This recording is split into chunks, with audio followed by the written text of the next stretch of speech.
Hello everyone. Today I have a great pleasure to talk with Camelia, who is now based in Romania. First of all, thank you for inviting me to talk. Usually I'm the one listening, not talking. So this is quite a pleasure. I have this opportunity right now. I'm right now I'm doing psychotherapy and personal development.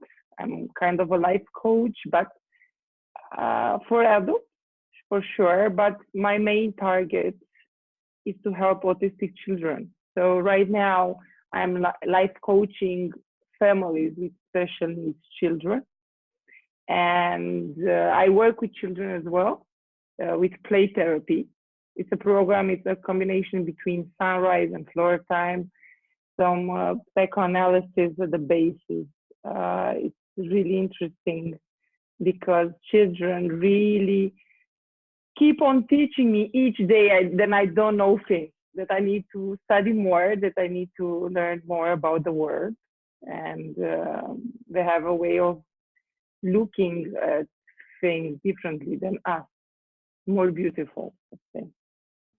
Sure. And based on the material you sent me when I prepared for this interview, I found like your background is actually finance and business. So how you came up in psychotherapy and especially for the children? Can you share a little bit more about that journey? Professional wise, I have my degree, my master's degree in business and administration. So my target as a teenager, let's say, it was managing companies. So I ended up in high frequency proprietary trading. That has nothing to do with that. I was a high frequency trader on the futures fixed income markets. I was trading bonds, and I was trading fixed income in general. Industry, there are like 5% women as high frequency traders. So it was a manly world that I felt perfect in. And I was trading for 3 years. I was mentoring for 1 year. I was teaching the new ones how to be disciplined in trading. Discipline is something is very important in trading and in any domain that you activate in. It's very important to know what are your goals, to hold on. As one of my ex-managers were saying, you come in the office, you enter the market, you take the beating and you go home. And tomorrow you'll come fresh for a new beating. So, and you keep on going until your time will come. So after 3 years, in Romania, there was just this company doing proprietary trading. So I had no clients. I was trading at 24. I had 1 million, I think, in market power that I was each day trading on my own plans, on my own action. I was doing whatever I felt like doing. And after 3 years, I wanted a shift. So I entered market analysis, and I work as a retention manager and market analyst. And after 3 months, I said, well, I don't know if I want to stay in this. So I left Romania, and I left to Mauritius to start a hedge fund. And from that hedge fund, I stood in Mauritius setting up everything for 3 months. And I realized that, well, in business, it's not like in life. You need to be very careful on what you decide. But it was a very interesting situation that made me shift to marketing in February. I returned in November. In February, I was a media buyer for online, and I started a new thing. So I started from scratch again. And I was a media buyer for a mobile company. And I ended up in 3 years being the marketing manager of having my own social media department. And after 3 years, again, 3 is a magic number. You know, in psychotherapy, we use it. I left everything for my own cause in my personal life. So I started learning biomedical approaches of autism, in interventions for autistic children and grown-ups, psychotherapy, psychoanalysis, was learning about nutrition a lot. And after 1 year, I got back to university for my second degree in psychology. And I started another school for psychotherapy. So right now, starting from this year, I have my own place. At the same time, you're speaking how many languages? Let's say English, Romanian English, but I can use a bit of, I have French, which I studied, but I can understand from Portuguese to Spanish, Italian, everything. I'm also curious about your current situation, your current business. In what stage of business you are right now, and how do you actually helping your clients, and who are the key decision maker for your business? Okay, so first of all, this is the first time that I'm my own manager, I have no colleagues in the office, it's just me. So I started from scratch this year. I built up my location, and right now I'm in the situation where I'm starting my personal branding. Mm-hmm.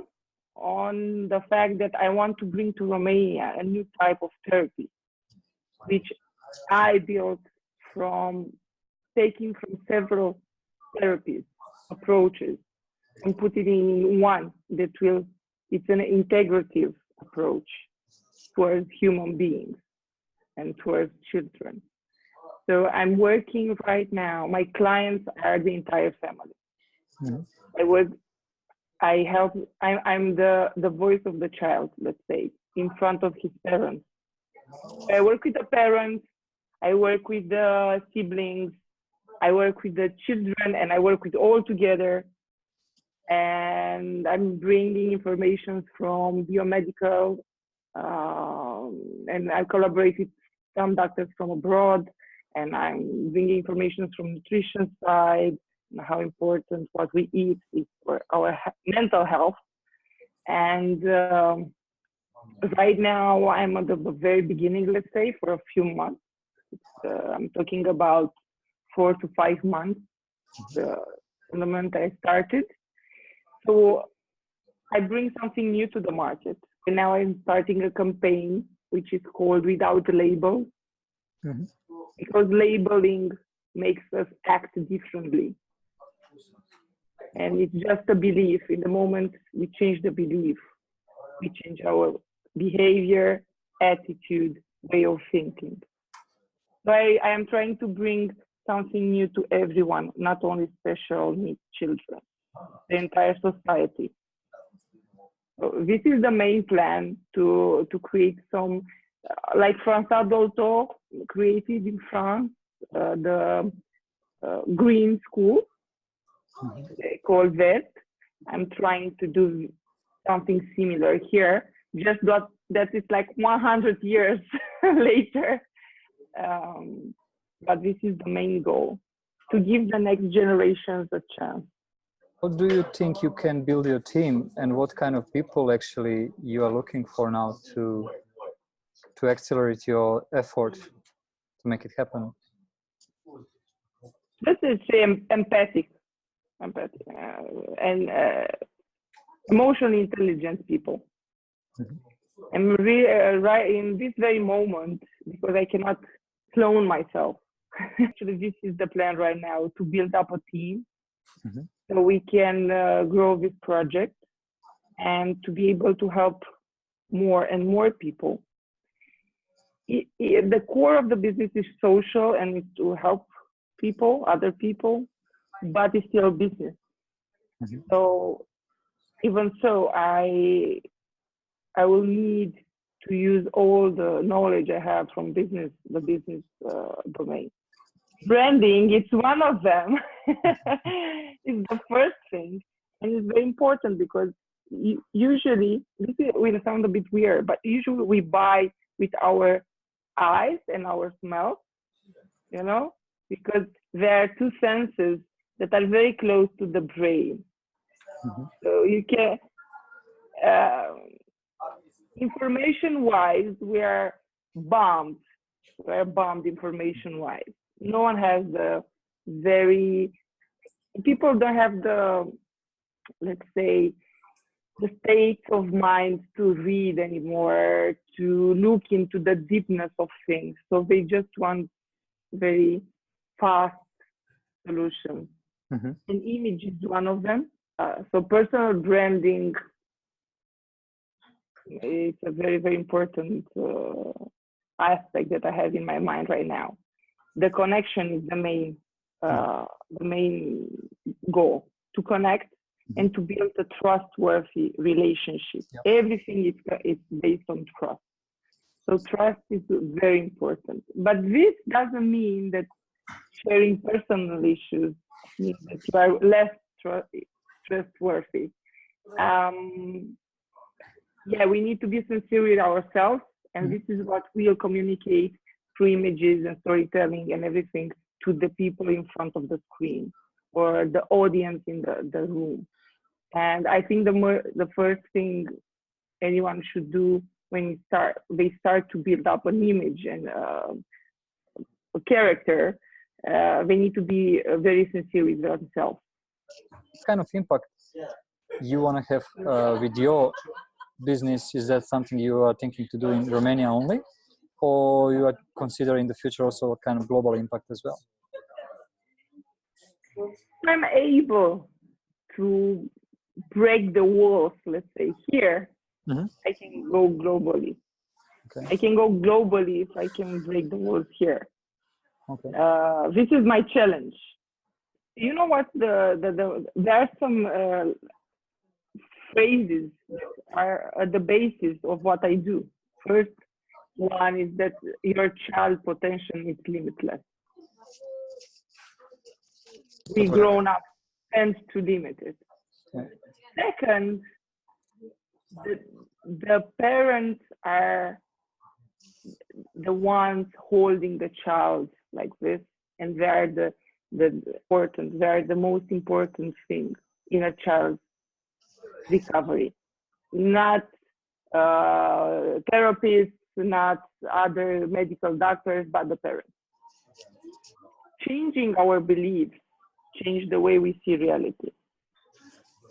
And reality is unique for each of us.